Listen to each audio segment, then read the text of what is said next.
Friends, welcome back to my channel. ನಾನು ನಿಮ್ಮ ರೇವತಿ.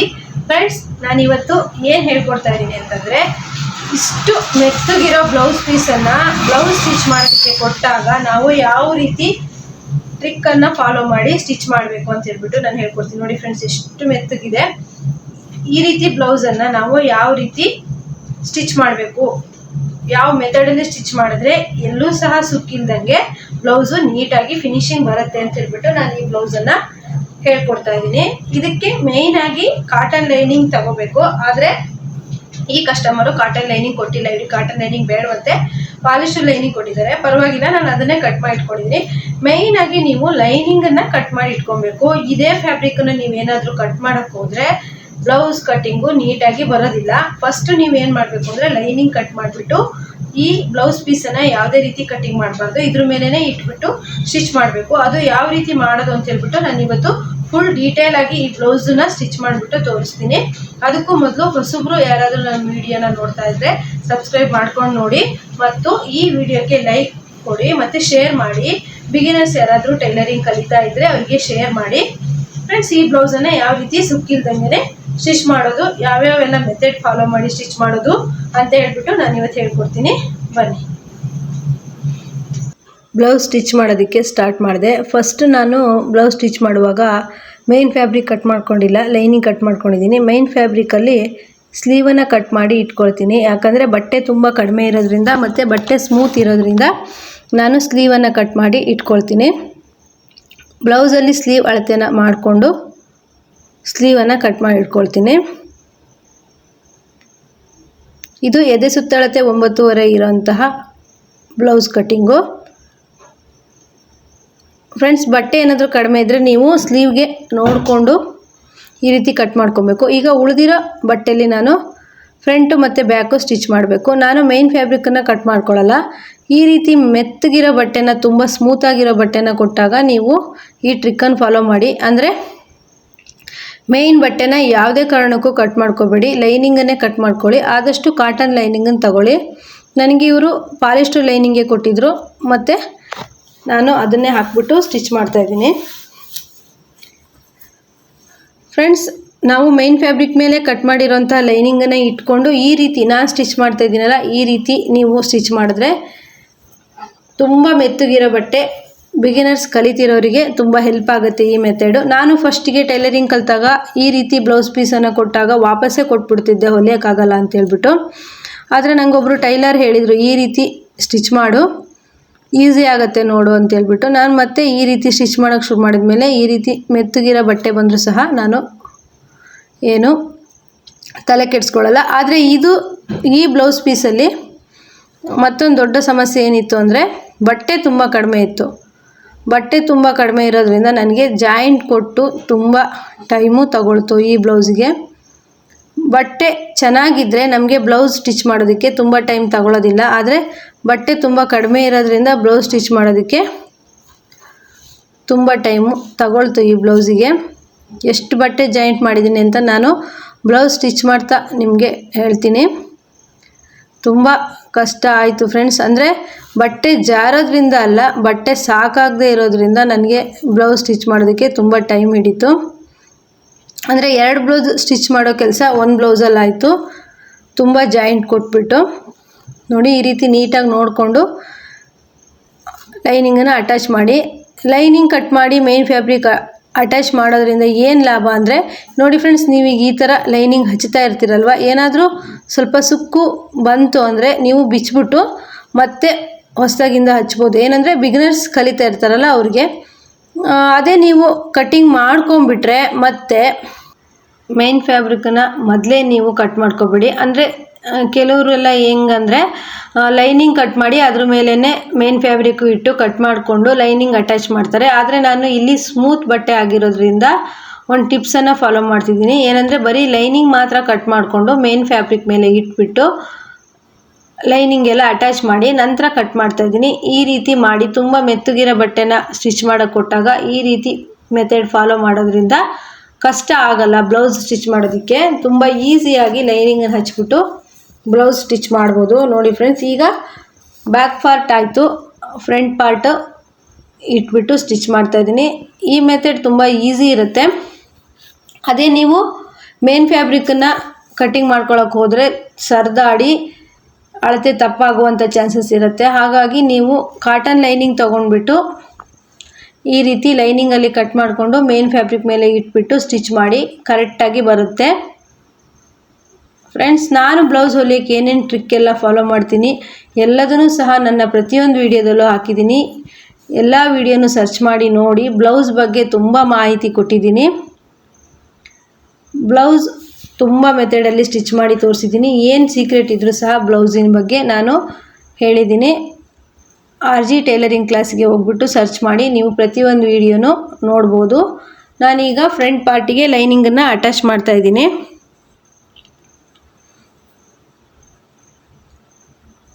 ಸ್ವಲ್ಪ ನಿಧಾನಕ್ಕೆ ನೋಡಿಕೊಂಡೇ ಅಟ್ಯಾಚ್ ಮಾಡಿ ಫ್ರೆಂಡ್ಸ್. ನೋಡಿ, ನನಗೂ ಸಹ ತಪ್ಪಾಗುತ್ತೆ. ಎಷ್ಟೇ ಕಲ್ತಿರಲಿ, ಎಷ್ಟೇ ವರ್ಷದಿಂದ ನಾವು ಸ್ಟಿಚ್ ಮಾಡ್ತಾ ಇರಲಿ, ಒಂದೊಂದ್ಸಲಿ ಈ ರೀತಿ ಬಟ್ಟೆಗಳು ಕೊಟ್ಟಾಗ ತಪ್ಪಾಗೋ ಚಾನ್ಸಸ್ ಇರುತ್ತೆ. ತುಂಬ ಬಟ್ಟೆ ಸ್ಟಿಚ್ ಮಾಡೋಕ್ಕಿತ್ತು ಫ್ರೆಂಡ್ಸ್. ಇದು ಮದುವೆ ಇತ್ತು, ಆದ್ದರಿಂದ ಬ್ಲೌಸ್ ಕೊಡಬೇಕಿತ್ತು. ನಾನು ಸಹ ತುಂಬ ಸ್ಪೀಡಾಗಿ ಹೊಲಿತಾ ಇದ್ದೆ. ಇದು ಬಟ್ಟೆ ತುಂಬ ಮೆತ್ತಗಿರೋದ್ರಿಂದ ನನಗೂ ಸ್ವಲ್ಪ ತುಂಬ ತ್ರಾಸು ಕೊಡ್ತು. ಮತ್ತು ಬಟ್ಟೆ ತುಂಬ ಕಡಿಮೆ ಇತ್ತು. ಬೆಲ್ಟ್ ಪಟ್ಟಿಗೆ ಸಹ ನನಗೆ ಬಟ್ಟೆ ಸಾಲಿಲ್ಲ, ಮತ್ತು ಸ್ಲೀವಿಗೆಲ್ಲ ಬಟ್ಟೆ ಸಾಲಿಲ್ಲ. ಆದರೂ ಅಟ್ಯಾಚ್ ಮಾಡಿಬಿಟ್ಟು ಜಾಯಿಂಟ್ ಕೊಟ್ಬಿಟ್ಟು ನಾನು ಸ್ಟಿಚ್ ಮಾಡಿದೆ. ಕೊನೆಗೂ ಈ ಬ್ಲೌಸನ್ನು ಸ್ಟಿಚ್ ಮಾಡಿ ಮುಗಿಸಿದ್ದೀನಿ. ಫ್ರೆಂಡ್ಸ್, ವಿಡಿಯೋನ ಕೊನೆವರೆಗೂ ನೋಡಿ. ಬಟ್ಟೆ ತುಂಬ ಕಡಿಮೆ ಬಂದರೆ ಹೇಗೆ ನಾವು ಬಟ್ಟೆನ ಅಡ್ಜಸ್ಟ್ ಮಾಡಿ ಸ್ಟಿಚ್ ಮಾಡಬೇಕು ಅನ್ನೋದನ್ನು ನಾನು ಹೇಳ್ಕೊಟ್ಟಿದ್ದೀನಿ. ನೋಡಿ, ಈ ಬಟ್ಟೆಲೇ ನಾವು ಉಳಿಸ್ಕೊಂಡು ಬೆಲ್ಟ್ ಪಟ್ಟಿ ಮತ್ತು ಸ್ಲೀವ್ಗೆ ಬಟ್ಟೆ ಕಡಿಮೆ ಆಗಿದೆ, ಅದಕ್ಕೆ ಅಟ್ಯಾಚ್ ಮಾಡಿದ್ದೀನಿ. ಮತ್ತು ನೆಕ್ಕನ್ನು ಕೊಟ್ಟಿದ್ದೀನಿ. ಈ ರೀತಿ ಅಡ್ಜಸ್ಟ್ ಮಾಡಿಕೊಂಡು ನಾನು ಬ್ಲೌಸನ್ನು ಸ್ಟಿಚ್ ಮಾಡಿದ್ದೀನಿ. ವಿಡಿಯೋನ ಎಲ್ಲೂ ಸ್ಕಿಪ್ ಮಾಡ್ದೇನೆ ಪೂರ್ತಿಯಾಗಿ ನೋಡಿ. ತುಂಬ ಯೂಸ್ಫುಲ್ ಟಿಪ್ಸ್ಗಳು ಈ ವಿಡಿಯೋದಲ್ಲಿ ಸಿಗುತ್ತೆ ಬ್ಲೌಸ್ ಬಗ್ಗೆ. ಲೈನಿಂಗ್ ಅಟ್ಯಾಚ್ ಮಾಡಾದಮೇಲೆ ಈಗ ಟಕ್ಸನ್ನು ಹಿಡಿಯೋಣ. ಇವಾಗ ಫ್ರಂಟು ಮತ್ತು ಬ್ಯಾಕ್ ಲೈನಿಂಗ್ ಅಟ್ಯಾಚ್ ಆದಮೇಲೆ ಈಗ ಟಕ್ಸ್ ಹಿಡಿಯೋವಂಥದ್ದು ಇರುತ್ತೆ. ನೋಡಿ ಫ್ರೆಂಡ್ಸ್, ನೀವು ಮೆತ್ತಗಿರೋ ಬಟ್ಟೆನ, ತುಂಬ ಸ್ಮೂತಾಗಿರೋ ಬಟ್ಟೆನ ಕಸ್ಟಮರ್ ಕೊಟ್ಟಾಗ ಈ ರೀತಿ ಮೆಥಡ್ ಫಾಲೋ ಮಾಡಿ ಲೈನಿಂಗ್ ಅಟ್ಯಾಚ್ ಮಾಡಿ, ಆಗ ಕರೆಕ್ಟಾಗಿ ಬರುತ್ತೆ. ಪದೇ ಪದೇ ಬಿಚ್ಚಿ ಬಿಚ್ಚಿ ಹೊಲಿಯೋಂತಹ ಬರೋದಿಲ್ಲ ಫ್ರೆಂಡ್ಸ್. ನೋಡಿ, ಈಗ ನಾನು ಬೆಲ್ಟ್ ಪಟ್ಟಿ ಕಟ್ ಮಾಡ್ತೀನಿ. ಬೆಲ್ಟ್ ಪಟ್ಟಿಗೆ ಸಹ ಬಟ್ಟೆ ಜಾಸ್ತಿ ಇಲ್ಲ, ನಾನು ಅಡ್ಜಸ್ಟ್ ಮಾಡಿಕೊಂಡು ಬೆಲ್ಟ್ ಪಟ್ಟಿನ ಕಟ್ ಮಾಡಿದ್ದೀನಿ. ಅದಕ್ಕೂ ಮೊದಲು ಟಕ್ಸನ್ನು ಹಿಡ್ಕೊಳ್ಳೋಣ. ಫ್ರಂಟ್ ಪಾರ್ಟಲ್ಲಿ ಟಕ್ಸನ್ನು ಮಡ್ಚ್ಕೊಂಡು, ನಾನು ಹಿಂದಿನ ವಿಡಿಯೋದಲ್ಲೆಲ್ಲ ತುಂಬ ನಿಧಾನವಾಗಿ ನೀಟಾಗಿ ಈ ಟಕ್ಸ್ ಬಗ್ಗೆ ಹೇಳಿದ್ದೀನಿ. ಈಗ ನಾನು ಟಕ್ಸ್ ಪಾಯಿಂಟನ್ನು ಹಾಕ್ತೀನಿ. ಫಸ್ಟು 2 ಇಂಚ್ ಉದ್ದಕ್ಕೆ ಒಂದು ಟಕ್ಸ್ ಪಾಯಿಂಟನ್ನು ಹಾಕಿದ್ದೀನಿ. ಮತ್ತು 2 ಇಂಚ್ ಗ್ಯಾಪಲ್ಲಿ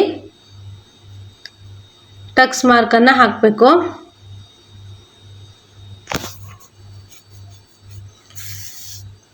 ನೋಡಿ ಫ್ರೆಂಡ್ಸ್, ಈ ರೀತಿ ಟಕ್ಸ್ ಪಾಯಿಂಟನ್ನು ಹಾಕಿಬಿಟ್ಟು ಟಕ್ಸನ್ನು ಹಿಡಿಬೇಕು.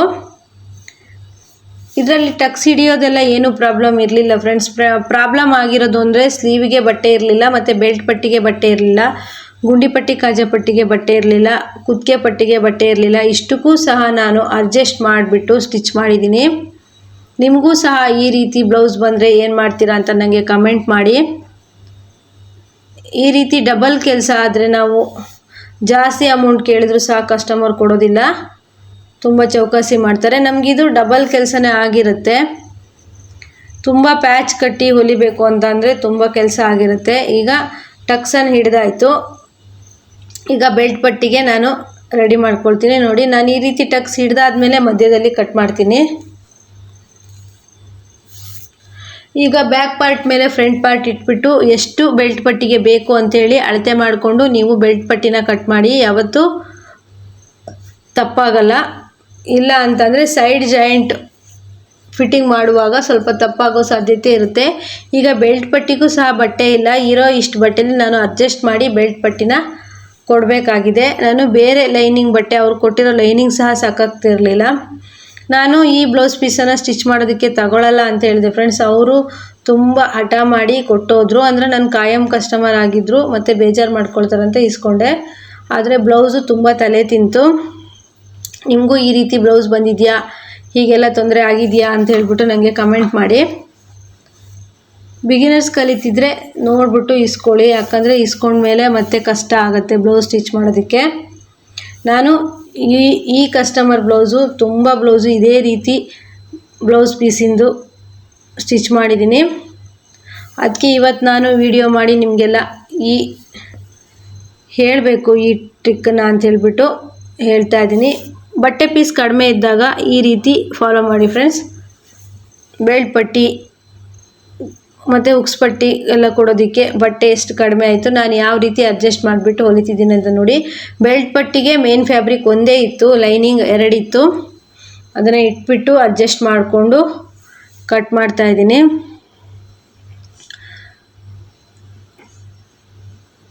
ಇದು ದಪ್ಪ ಸೈಜ್ ಅಳತೆ ಬ್ಲೌಸಿನ ಆದರೂ ಸಹಿತ ನಾವು ಅಡ್ಜಸ್ಟ್ ಮಾಡ್ಕೊಂಡು ಹೊಲಿಬೇಕು. ನಾನು 80 ಸೆಂಟಿಮೀಟ್ರ್ ಬಟ್ಟೆಯಲ್ಲೂ ಸಹ ದಪ್ಪ ಸೈಜ್ ಅವರಿಗೆ ಬ್ಲೌಸನ್ನು ಹೊಲಿತೀನಿ. ಆದರೆ ಟ್ರಿಕ್ಕನ್ನು ಫಾಲೋ ಮಾಡಿ, ಟಿಪ್ಸನ್ನು ಫಾಲೋ ಮಾಡಿ ನಾವು ಸ್ಟಿಚ್ ಮಾಡೋದ್ರಿಂದ 80 ಸೆಂಟಿಮೀಟ್ರಲ್ಲೂ ಸಹ ಬ್ಲೌಸನ್ನು ಹೊಲಿಬೋದು. ನೋಡಿ ಫ್ರೆಂಡ್ಸ್, ನಾನು ಬೆಲ್ಟ್ ಪಟ್ಟಿನ ಕೊಡ್ತಾ ಇದ್ದೀನಿ ಬ್ಲೌಸಿಗೆ. ಬ್ಲೌಸಲ್ಲಿ ಏನಾದರೂ ನಿಮಗೆ ಡೌಟ್ಸ್ ಇದ್ದರೆ ಕಮೆಂಟ್ ಮಾಡಿ. ನಾನು ಕಮೆಂಟಲ್ಲಿ ರಿಪ್ಲೈ ಕೊಡೋಕ್ಕಾಗದಿದ್ರು ವಿಡಿಯೋದ ಮುಖಾಂತರ ರಿಪ್ಲೈನ ಕೊಡ್ತೀನಿ. ಈಗ ಬೆಲ್ಟ್ ಪಟ್ಟಿಗೆ ಒಂದೇ ಮೇನ್ ಫ್ಯಾಬ್ರಿಕ್ ಉಳಿದಿರೋ ಬಟ್ಟೆ ಅಷ್ಟೇ ಆಗಿರೋದ್ರಿಂದ ನಾನು ಅದೇ ಬಟ್ಟೆನೇ ಕೊಟ್ಟಿದ್ದೀನಿ. ಇವರು ಸ್ಯಾರಿ ಮ್ಯಾಚಿಂಗೇ ಹಾಕೋದ್ರಿಂದ ಸ್ಯಾರಿ ಮ್ಯಾಚಿಂಗೇ ಬೇಕು ಅಂತ ಹೇಳಿಬಿಟ್ಟು ಹೊಲಿಸ್ಕೊಳ್ತಾರೆ. ಯಾವಾಗಲೂ ಎಕ್ಸ್ಟ್ರಾ ಬ್ಲೌಸ್ ಪೀಸ್ ತಂದುಬಿಟ್ಟು ಹೊಲಿಸ್ಕೊಳ್ಳಲ್ಲ. ಸ್ಯಾರಿ ಮ್ಯಾಚಿಂಗೇ ಎಷ್ಟು ಕಡಿಮೆ ಇದ್ರೂ ಸ್ಟಿಚ್ ಮಾಡ್ಕೊಳ್ತಾರೆ. ನಾನು ಲಾಸ್ಟಲ್ಲಿ ತೋರಿಸ್ತೀನಿ. ನನಗೆ ಅಳತೆ ಕೊಟ್ಟಿರೋ ಬ್ಲೌಸನ್ನು ಬೆಲ್ಟ್ ಪಟ್ಟಿಗೆ ಕಡಿಮೆ ಆಗಿ ಸ್ಯಾರಿಯಲ್ಲಿ ತಕ್ಕೊಂಡು ನಾನು ಬೆಲ್ಟ್ ಪಟ್ಟಿಯನ್ನು ಕೊಟ್ಟಿದ್ದೀನಿ. ಒಂದೊಂದು ಬ್ಲೌಸ್ ಪೀಸಲ್ಲಿ ಅದು ಈ ರೀತಿ ಸ್ಮೂತ್ ಬ್ಲೌಸ್ ಪೀಸ್ಗಳಲ್ಲಿ ಜಾಸ್ತಿ ಬಟ್ಟೆ ಇರೋದಿಲ್ಲ. ಈಗ ಹುಕ್ಸ್ ಪಟ್ಟಿ ಮತ್ತು ಕಾಜಾಪಟ್ಟಿ ಮಾಡ್ಕೊಬೇಕು. ಹುಕ್ಸ್ ಪಟ್ಟಿ ಕಾಜಾಪಟ್ಟಿ ಮಾಡ್ಕೊಳ್ಳೋದಕ್ಕೆ ಕರೆಕ್ಟಾಗಿದೆಯಾ ಅಂತೇಳ್ಬಿಟ್ಟು ಒಂದ್ಸಲಿ ಬೆಲ್ಟ್ ಪಟ್ಟಿ ಕೊಟ್ಟಾದ್ಮೇಲೆ ನೋಡ್ಕೊಬೇಕು. ಈಗ ಹುಕ್ಸ್ ಪಟ್ಟಿ ಕಾಜಾಪಟ್ಟಿ ಮಾಡೋದಕ್ಕೆ ಹುಕ್ಸ್ ಪಟ್ಟಿ ಕಾಜಾಪಟ್ಟಿಗೂ ಸಹ ಬಟ್ಟೆ ಇರಲಿಲ್ಲ. ಲೈನಿಂಗ್ ಬಟ್ಟೆಯಲ್ಲೇ ನಾನು ಹುಕ್ಸ್ ಪಟ್ಟಿ ಕಾಜಾಪಟ್ಟಿ ಮಾಡೋದಕ್ಕೆ ಕಟ್ ಮಾಡ್ಕೊಳ್ತಾ ಇದ್ದೀನಿ. 3 ಇಂಚಿಗೆ ಡಬಲ್ ಫೋಲ್ಡ್ ಕೊಡ್ತೀನಿ ನಾನು, ಹಾಗಾಗಿ 3 ಇಂಚಿಗೆ ಕಟ್ ಮಾಡ್ಕೊಳ್ತಾ ಇದ್ದೀನಿ. ಸಿಂಗಲ್ ಫೋಲ್ಡ್ ಆದರೆ ನೀವು 1.5 ಇಂಚು ಕಟ್ ಮಾಡ್ಕೋಬೋದು. ನಾನು ಡಬಲ್ ಫೋಲ್ಡ್ ಕೊಡ್ತೀನಿ, ಯಾಕಂದರೆ ಬ್ಲೌಸ್ ಪೀಸು ತುಂಬ ಸ್ಮೂತಾಗಿರೋದ್ರಿಂದ 1 ಫೋಲ್ಡ್ ಕೊಟ್ಟರೆ ಫೋಲ್ಡ್ ಆಗೋ ಸಾಧ್ಯತೆ ಇರುತ್ತೆ. ಹಾಗಾಗಿ ಡಬಲ್ ಫೋಲ್ಡ್ ಕೊಟ್ಟರೆ ಸ್ಟಿಫಾಗಿ ನಿಲ್ಲತ್ತೆ. ಮೇನ್ ಫ್ಯಾಬ್ರಿಕ್ ಉಳಿಲಿಲ್ಲ ಫ್ರೆಂಡ್ಸ್. ನಾನು ಹುಕ್ಸ್ ಪಟ್ಟಿಗೆ ಮತ್ತು ಕಾಜಾಪಟ್ಟಿಗೆ ಲೈನಿಂಗನ್ನೇ ಕೊಟ್ಟೆ. ಉಳಿದೇ ಇರುವಾಗ ಏನು ಮಾಡೋದಕ್ಕಾಗೋದಿಲ್ಲ, ಲೈನಿಂಗನ್ನೇ ಕೊಡಬೇಕು. ಮತ್ತು ತುಂಬ ಪ್ಯಾಚ್ ಕಟ್ಟಿ ನಾವು ಮಾಡಿದ್ವಿ ಅಂದರೆ 2 ಸರಿ ಹುಕ್ಸು ಹಾಕಿ ತೆಗಿಯೋದ್ರೊಳಗೆ ಕಿತ್ತೋಗಿರುತ್ತೆ. ಹಾಗಾಗಿ ನಾನು ಲೈನಿಂಗನ್ನೇ ಕೊಡ್ತೀನಿ. ಲೈನಿಂಗ್ ಸೇಫ್ಟಿ ಗಟ್ಟಿ ಬರುತ್ತೆ. ನಾನೀಗ ಕಾಜಿಪಟ್ಟಿನ ಸ್ಟಿಚ್ ಮಾಡ್ತಾಯಿದ್ದೀನಿ. ಹಾಗೆ ಹುಕ್ಸ್ ಪಟ್ಟಿನೂ ಸ್ಟಿಚ್ ಮಾಡಿ ಶೋಲ್ಡರ್ ಜಾಯಿಂಟ್ ಮಾಡಿ ಎಲ್ಲ ಆಯಿತು. ಈಗ ನಾನು ಸ್ಲೀವ್ ಕಟ್ ಮಾಡ್ತಾಯಿದ್ದೀನಿ. ಸ್ಲೀವಿಗೆ ಸಹ ಬಟ್ಟೆ ತುಂಬ ಕಡಿಮೆ ಆಗ್ತಾಯಿತ್ತು. ಸ್ಲೀವ್ಗೆ ಯಾವ ರೀತಿ ಜಾಯಿಂಟ್ ಕೊಡ್ತೀನಿ ಅಂತ ಹೇಳ್ಬಿಟ್ಟು ನಿಮಗೆಲ್ಲ ಹೇಳ್ಕೊಡ್ತೀನಿ. ನಿಮಗೂ ಈ ರೀತಿ ಬ್ಲೌಸ್ ಸ್ಟಿಚ್ಚಿಗೆ ಬಂದರೆ ಏನು ಮಾಡಿದ್ದೀರಾ ಅಂತ ನನಗೆ ಕಮೆಂಟ್ ಮಾಡಿ ಫ್ರೆಂಡ್ಸ್. ಕಮೆಂಟಿಗೋಸ್ಕರ ಕಾಯ್ತಾ ಇರ್ತೀನಿ. ನೋಡಿ, ನಾನು ಸ್ಲೀವ್ ಅಳತೆನ ಮಾಡಿಕೊಂಡು ಕಟ್ ಮಾಡ್ತಾಯಿದ್ದೀನಿ. ಸ್ಲೀವ್ಗೆ ತುಂಬ ಬಟ್ಟೆ ಜಾಯಿಂಟ್ ಕೊಡಬೇಕು. ಸ್ಲೀವ್ ಮಾತ್ರ ಮೇನ್ ಫ್ಯಾಬ್ರಿಕಲ್ಲೇ ಕಟ್ ಮಾಡ್ಕೊಳ್ತೀನಿ, ಲೈನಿಂಗಲ್ಲಿ ಕಟ್ ಮಾಡ್ಕೊಳ್ಳಲ್ಲ. ಯಾಕಂದರೆ ಇಲ್ಲಿ ಬಟ್ಟೆ ಅಟ್ಯಾಚ್ ಮಾಡೋದಕ್ಕಿರುತ್ತೆ. ಲೈನಿಂಗು ಸಹ ನಾನು ಅಟ್ಯಾಚ್ ಮಾಡ್ಕೊಂಡಿದ್ದೀನಿ. ತುಂಬ ಬಟ್ಟೆ ನನಗೆ ಸ್ಲೀವ್ಗೆ ಕಡಿಮೆ ಬಂತು. ಸ್ಲೀವ್ಗೆ ತುಂಬ ಟೈಮ್ ತಗೊಳ್ತು ಬಟ್ಟೆ ಅಟ್ಯಾಚ್ ಮಾಡಿ ಸ್ಟಿಚ್ ಮಾಡುವಾಗ. ಬಿಗಿನರ್ಸ್ ಏನಾದರೂ ವಿಡಿಯೋ ನೋಡ್ತಾ ಇದ್ದರೆ ನೀವು ಸ್ಟಿಚ್ ತಗೊಳ್ಳೋದಕ್ಕಿಂತ ಮುಂಚೆ ಇದನ್ನೆಲ್ಲ ಯೋಚನೆ ಮಾಡಿ ತಗೊಳ್ಳಿ. ಯಾಕಂದರೆ ಸ್ಟಿಚ್ ಮಾಡುವಾಗ ಈ ರೀತಿ ಪ್ರಾಬ್ಲಮ್ ಬಂದರೆ ತುಂಬ ಸಮಸ್ಯೆ ಆಗುತ್ತೆ. ನಮ್ಮ ಕ್ಲಾಸ್ ಸ್ಟೂಡೆಂಟೇ ಬ್ಲೌಸ್ ಪೀಸ್ ಕಟ್ ಮಾಡಿ ಸ್ಟಿಚ್ ಮಾಡುವಾಗ ಕಡಿಮೆ ಬಂದರೆ ಅವರು ಈ ರೀತಿ ಪ್ಯಾಚ್ ಎಲ್ಲ ಕೊಡ್ತಾ ಇರಲ್ಲ, ಅವರು ತೆಗೆದು ಹಾಕಿದ್ದಾರೆ. ಹಾಗಾಗಿ ನೀವು ಕಸ್ಟಮರ್ ಬ್ಲೌಸ್ ಏನಾದರೂ ಇಸ್ಕೊಂಡಿದ್ರೆ ಈ ರೀತಿ ಪ್ಯಾಚ್ ಕೊಟ್ಟು ಹೊಲಿಯೋದಕ್ಕೆ ಕನ್ಫ್ಯೂಸು ಆಗುತ್ತೆ ಮತ್ತು ಕಷ್ಟವೂ ಆಗುತ್ತೆ, ತಪ್ಪಾಗೋ ಸಾಧ್ಯತೆಯೂ ಇರುತ್ತೆ. ಹಾಗಾಗಿ ಬಿಗಿನರ್ಸ್ ಏನಾದರೂ ಈ ವಿಡಿಯೋ ನೋಡ್ತಾ ಇದ್ದರೆ ನೀವು ಈಸ್ಕೊಳ್ಳೋಕ್ಕಿಂತ ಮುಂಚೆ ಬ್ಲೌಸ್ ಪೀಸು ಕರೆಕ್ಟಾಗಿ ಬರುತ್ತಾ ಅಂತ ಹೇಳ್ಬಿಟ್ಟು ನೋಡಿಕೊಂಡು ಇಸ್ಕೊಳ್ಳಿ. ಮತ್ತು ನಾನು ಕಸ್ಟಮರಿಗೆ ಹೇಳೋದಾದರೂ ಅಷ್ಟೇ, ನೋಡಿ ಇಂಥ ಪೀಸನ್ನು ಟೈಲರಿಗೆ ಕೊಟ್ಟಾಗ ಅವರು ಎಷ್ಟು ಪ್ಯಾಚನ್ನು ಕಟ್ಟಬೇಕಾಗತ್ತೆ. ಈ ವಿಡಿಯೋನ ಬಟ್ಟೆ ಹೊಲಿಸುವಂಥ ಕಸ್ಟಮರ್ ನೋಡಿದ್ರೂ ಸಹ ಅವರಿಗೂ ಗೊತ್ತಾಗುತ್ತೆ ಎಷ್ಟು ಕಷ್ಟ ಇದೆ, ಎಷ್ಟೊಂದು ಪ್ಯಾಚ್ ಕೊಡಬೇಕು ಅಂತ. ನೋಡಿ ಫ್ರೆಂಡ್ಸ್, ಇದೇ ರೀತಿ ನಾವು ಪ್ಯಾಚ್ ಕೊಟ್ಟು ಸ್ಟಿಚ್ ಮಾಡೋ ಬದಲು ನಾವು ಈ 2 ಬ್ಲೌಸನ್ನು ಸ್ಟಿಚ್ ಮಾಡ್ತೀವಿ ಇದೇ ಟೈಮಲ್ಲಿ. ಆದರೆ ಈ ಕಸ್ಟಮರು ನನ್ನ ಹಳೆ ಕಸ್ಟಮರ್ ಆಗಿರೋದ್ರಿಂದ ಇವರು ಮತ್ತೆ ಬಿಡೋ ಆಗಿರಲಿಲ್ಲ, ನಾನು ಈಸ್ಕೊಂಡು ಸ್ಟಿಚ್ ಮಾಡ್ತಾಯಿದ್ದೀನಿ. ನೋಡಿ ಎಷ್ಟು ಅಟ್ಯಾಚ್ ಕೊಟ್ಟೆ. ಮತ್ತು ಈ ರೀತಿ ಜಾಯಿಂಟ್ ಕೊಟ್ಟು ಸ್ಟಿಚ್ ಮಾಡಿಸೋದ್ರಿಂದ ಬ್ಲೌಸು ತುಂಬ ಟೈಮ್ ಬಾಳಿಕೆ ಬರೋದಿಲ್ಲ. ಏನು ಮ್ಯಾಚಿಂಗ್ ಅಂತ ಹೇಳಿಬಿಟ್ಟು ಸ್ಯಾರಿ ಜೊತೆಗೆ ಬ್ಲೌಸನ್ನು ಹಾಕಿ ವೇರ್ ಮಾಡಬೇಕಾಗತ್ತೆ. ನೋಡಿ ಲೈನಿಂಗ್ ಸಹ ಕೊಟ್ಟಿದ್ದಾರೆ, ಲೈನಿಂಗ್ ಸಹ ತುಂಬ ಕಡಿಮೆ ಆಗ್ತಾಯಿತ್ತು. ನನಗೆ ಅರ್ಜೆಂಟ್ ಬಟ್ಟೆ ಇತ್ತು ಮತ್ತು ಹಾಗೂ ಬೇರೆ ಬಟ್ಟೆಗಳು ಸ್ಟಿಚ್ ಮಾಡೋಕ್ಕಿತ್ತು. ಏನು ಮಾಡೋಂಗಿಲ್ಲ, ಜಾಯಿಂಟ್ ಕಟ್ಬಿಟ್ಟು ನಾನು ಸ್ಲೀವನ್ನು ಹೊಲಿದೆ. ನೋಡಿ ಫ್ರೆಂಡ್ಸ್, ಈ ರೀತಿ ಸೈಡಿಗೆ ಕೊಟ್ಟು ಸ್ಟಿಚ್ ಮಾಡಿದೆ. ಏನು ಮಾಡೋಕ್ಕಾಗಲ್ಲ ಫ್ರೆಂಡ್ಸ್, ಈ ಕಸ್ಟಮರ್ ನನಗೆ ತುಂಬ ಹಳೆಯ ಕಸ್ಟಮರ್ ಆಗಿರೋದ್ರಿಂದ ಇವರು ಕೊಡೋ ಬ್ಲೌಸ್ ಪೂರ್ತಿ ಇದೇ ರೀತಿದು ನನಗೆ ಹೊಲಿದು ಅಭ್ಯಾಸ ಆಗಿಬಿಟ್ಟಿದೆ. ಇವ್ರ ಬ್ಲೌಸನ್ನ ಇವರು ರಫ್ ಥರ ಅಂದರೆ ಮೆದು ಬಟ್ಟೆ ಸ್ಯಾರಿನೇ ತಗೊಳ್ಳೋದು ಜಾಸ್ತಿ. ನೋಡಿ ಈ ರೀತಿ ಪ್ಯಾಚಪ್ ಮಾಡ್ಕೊಬೇಕಾಗತ್ತೆ ಲೈನಿಂಗನ್ನ.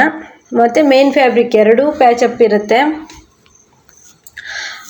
ಅದ್ರ ಬದಲು ಕರೆಕ್ಟಾಗಿ ಮ್ಯಾಚಿಂಗಿಂದು 1 ಮೀಟರ್ ಬಟ್ಟೆ ತಂದು ಸ್ಟಿಚ್ ಮಾಡಿಸ್ಕೊಂಡ್ರೆ ಬ್ಲೌಸಿಂದು ತುಂಬ ಟೈಮ್ ಬಾಳಿಕೆನೂ ಬರುತ್ತೆ ಮತ್ತು ಸ್ಟಿಚಿಂಗ್ ಚಾರ್ಜ್ ಸಮೇತ ಕಡಿಮೆ ಆಗುತ್ತೆ. ಇದೀಗ 2 ಬ್ಲೌಸ್ ಸ್ಟಿಚ್ ಮಾಡೋ ಅಂಥ ಟೈಮು ಇದು ಒಂದೇ ಬ್ಲೌಸ್ಗೆ ಹಿಡಿದಿದೆ. ಹಂಗಂತ ನಾವು ಕಸ್ಟಮರ್ ಹತ್ರ ಜಾಸ್ತಿ ದುಡ್ಡು ಕೇಳಿದ್ರೆ ಅವರು ಕೊಡೋದಿಲ್ಲ. ನೋಡಿ ಫ್ರೆಂಡ್ಸ್, ಸ್ಲೀವ್ ಅಟ್ಯಾಚ್ ಮಾಡ್ತಾ ಇದ್ದೀನಿ.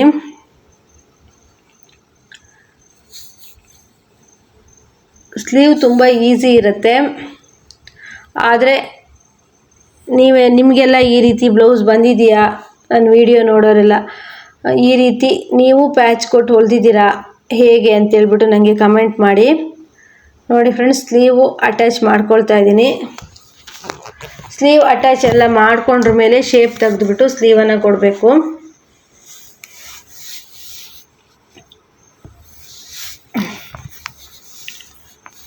ನೋಡಿ, ಮೇನ್ ಫ್ಯಾಬ್ರಿಕ್ಕು ಅಥವಾ ಲೈನಿಂಗ್ ಯಾವುದಾದ್ರೂ ಒಂದು ಕಟ್ ಮಾಡ್ಕೊಳ್ಳಿ, ಆದರೆ ಸ್ಲೀವ್ ಮಾತ್ರ ಮೇನ್ ಫ್ಯಾಬ್ರಿಕ್ಕನ್ನು ಕಟ್ ಮಾಡ್ಕೊಬೇಡಿ. ನೋಡಿ, ಈಗ ನಾನು ಕುತ್ತಿಗೆ ಪಟ್ಟಿ ಹೊಲಿಯೋದಕ್ಕೆ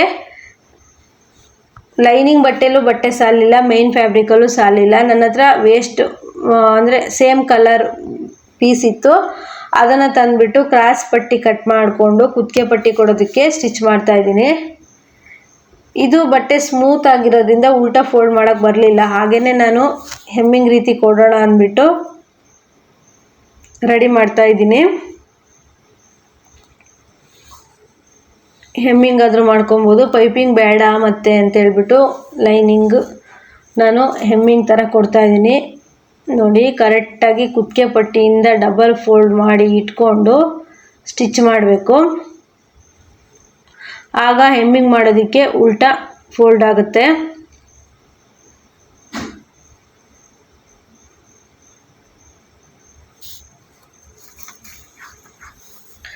ಈ ರೀತಿ ಬಟ್ಟೆ ಸಾಲದಿದ್ದರೆ ಈ ರೀತಿ ಎಲ್ಲ ವೇಸ್ಟ್ ಬಟ್ಟೆ ಎಲ್ಲಿದೆ ಅಂತ ಹುಡುಕ್ಬಿಟ್ಟು ನಾವು ಪ್ಯಾಚನ್ನು ಕಟ್ಟಬೇಕಾಗತ್ತೆ.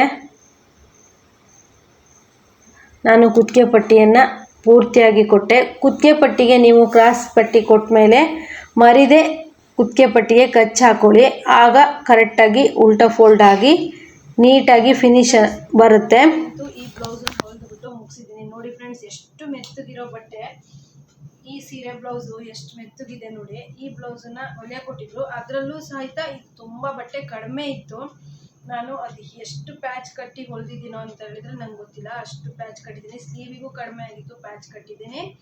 ಹೀಗೆ ತುಂಬ ಬಟ್ಟೆ ಕಡಿಮೆ ಬಂದಿತ್ತು, ತುಂಬ ಮೆತ್ತಗಿತ್ತು. ನಾನು ಯಾವ ರೀತಿ ತುಂಬ ಮೆತ್ತಗಿದ್ರೆ ಯಾವ ರೀತಿ ಇಟ್ಬಿಟ್ಟು ಲೈನಿಂಗ್ ಇಟ್ಬಿಟ್ಟು ಹೊಲಿಬೇಕು ಅಂತ ಹೇಳ್ಬಿಟ್ಟು ನಿಮಗೆಲ್ಲ ಕ್ಲಿಯರಾಗಿ ಹೇಳ್ಕೊಟ್ಟಿದ್ದೀನಿ. ಈ ಬ್ಲೌಸು ಹೊಲಿದು ಮುಗ್ದಿದೆ ನೋಡಿ. ಆದರೆ ನಾನು ಹೇಳ್ಕೊಟ್ಟಿರೋ ಮೆಥಡಲ್ಲಿ ಹೊಲಿದ್ರೆ ಇಷ್ಟು ಕ್ಲೀನಾಗಿ ಈ ಸ್ಮೂತ್ ಬಟ್ಟೆ ಬರುತ್ತೆ. ಆದರೆ ನಾನು ಟೈಲರ್ಗಳಿಗೆ ಅಷ್ಟೇ ಹೇಳ್ತಾ ಇಲ್ಲ, ಈ ಬ್ಲೌಸನ್ನು ಹೊಲಿಸೋರಿಗೂ ಸಹ ಹೇಳ್ತೀನಿ. ತುಂಬ ಬಟ್ಟೆ ಕಡಿಮೆ ಇದ್ದಾಗ ಟೈಲರ್ಗಳಿಗೆ ಹೊಲಿಯೋದಕ್ಕೆ ಎಷ್ಟು ಕಷ್ಟಪಡ್ತಾರೆ ಅಂತ ಹೇಳ್ಬಿಟ್ಟು ನಾನು ವಿಡಿಯೋ ನೋಡ್ಬಿಟ್ಟು ನಿಮಗೆಲ್ಲ ಗೊತ್ತಾಗಿದೆ ಫ್ರೆಂಡ್ಸ್. ಅಂದರೆ ಈ ಥರ ಮೆತ್ತಗಿದ್ರೂ ಸಹ ಹೊಲಿಬೋದು, ಆದರೆ ಬಟ್ಟೆ ಕಡಿಮೆ ಆದರೆ ತುಂಬ ಕಷ್ಟ ಆಗುತ್ತೆ ಹೊಲಿಯೋದಕ್ಕೆ. ನಾನು ನೋಡಿ ಕುತ್ತಿಗೆ ಪಟ್ಟಿಗೆ ಸಹ ಬೇರೆ ಬಟ್ಟೆನ ಕೊಟ್ಬಿಟ್ಟು ಫೋಲ್ಡಿಂಗ್ ಮಾಡಿ ಸ್ಟಿಚ್ ಮಾಡಿದ್ದೀನಿ. ಈ ರೀತಿ ಎಲ್ಲ ತುಂಬ ಪ್ಯಾಚ್ ಕೊಟ್ಟು ಹೊಲಿಯೋ ಬ್ಲೌಸು 2 ಬ್ಲೌಸ್ ಹೊಲಿಯೋ ಕೆಲಸ ಒಂದೇ ಬ್ಲೌಸಿಗಾಗುತ್ತೆ. ಹಾಗಾಗಿ ತುಂಬ ಕಷ್ಟ ಈ ರೀತಿ ಬಟ್ಟೆನ ಸ್ಟಿಚ್ ಮಾಡೋದು. ಅದರಲ್ಲೂ ಇವರು ಕಾಟನ್ ಲೈನಿಂಗ್ ಸಹ ಕೊಟ್ಟಿಲ್ಲ, ಸಿಂಥೆಟಿಕ್ ಲೈನಿಂಗ್ ಕೊಟ್ಟಿದ್ರು. ಅದು ಇನ್ನೂ ಸ್ವಲ್ಪ ಪ್ರಾಬ್ಲಮ್ ಆಗ್ತಿತ್ತು. ಆದರೂ ನಾನು ತುಂಬ ಪಚಿತಿ ಪಟ್ಟು ಈ ಬ್ಲೌಸನ್ನು ಹೊಲಿದು ಮುಗಿಸ್ದೆ. ಇವರು ಫ್ರೆಂಡ್ಸ್ ನೋಡಿ, ಇದು ಸಹ ಅಳತೆ ಬ್ಲೌಸ್ ಸಹ ನಾನೇ ಹೊಲಿದಿರೋದು. ನೋಡಿ, ಇವರಿಗೆ ಬಟ್ಟೆ ಕಡಿಮೆ ಆಗಿ ನಾನು ಸ್ಯಾರಿಯಲ್ಲಿ ಬಟ್ಟೆ ತೆಗೆದುಬಿಟ್ಟು ಪಟ್ಟಿ ಕೊಟ್ಬಿಟ್ಟು ಹೊಲಿದಿದ್ದೀನಿ. ಈ ರೀತಿ ತುಂಬ ಪಚಿತೀವಿ. ಎಲ್ಲ ಬ್ಲೌಸು ಅಷ್ಟೇ ಸ್ಯಾರಿ ಬ್ಲೌಸೇ ಹಾಕೋದು. ಅಂದರೆ ಇದು ಪೀಸ್ ತೊಗೊಂಬಂದು ಹೊಲಿಸ್ಕೊಳ್ಳಿ ಅಂತಂದರೆ ಕೇಳೋದಿಲ್ಲ. ಇವರು ಉದ್ದ ಮತ್ತು ದಪ್ಪ ಇರೋದ್ರಿಂದ ಇವರಿಗೆ ಬ್ಲೌಸ್ ಪೀಸು ಜಾಸ್ತಿ ಬೇಕು, ಕಡಿಮೆ ಇದ್ದರೆ ಆಗಲ್ಲ. ತುಂಬ ಪ್ಯಾಚ್ ಕಟ್ಟಿ, ಆದರೂ ಪ್ಯಾಚ್ ಕಟ್ಟಿದ್ದೀನಿ ಅಂತ ಹೇಳಿ ಎಲ್ಲೂ ಗೊತ್ತಾಗ್ತಾ ಇಲ್ಲ. ಸ್ಲೀವಲ್ಲಿ ಇದೆ, ಆದರೆ ಸ್ಲೀವು ಇಲ್ಲಿ ಹೀಗೆ ಹಾಕಿದಾಗ ಹೋಗುತ್ತೆ. ಈ ರೀತಿ ನಾವು ಬ್ಲೌಸನ್ನು ನೀಟಾಗಿ ಸ್ಟಿಚ್ ಮಾಡಬೇಕು. ಯಾವ ರೀತಿ ಲೈನಿಂಗ್ ಹಚ್ಚಬೇಕು, ಸ್ಟಿಚ್ ಮಾಡಬೇಕು ಅಂತ ಹೇಳ್ಬಿಟ್ಟು ನಾನು ಇಡೀ ಬ್ಲೌಸನ್ನು ಸ್ಟಿಚ್ ಮಾಡಿ ತೋರಿಸಿದ್ದೀನಿ. ಫ್ರೆಂಡ್ಸ್, ಈ ವಿಡಿಯೋ ಇಷ್ಟ ಆದರೆ ಲೈಕ್ ಮಾಡಿ, ಶೇರ್ ಮಾಡಿ, ಕಮೆಂಟ್ ಮಾಡಿ. ಹೊಸಬ್ರು ನೋಡ್ತಾರೆ ಸಬ್ಸ್ಕ್ರೈಬ್ ಮಾಡಿ. ಫ್ರೆಂಡ್ಸ್, ನೆಕ್ಸ್ಟ್ ವಿಡಿಯೋದಲ್ಲಿ ಮತ್ತೆ ಸಿಗೋಣ. ಎಲ್ರಿಗೂ ಬಾಯ್.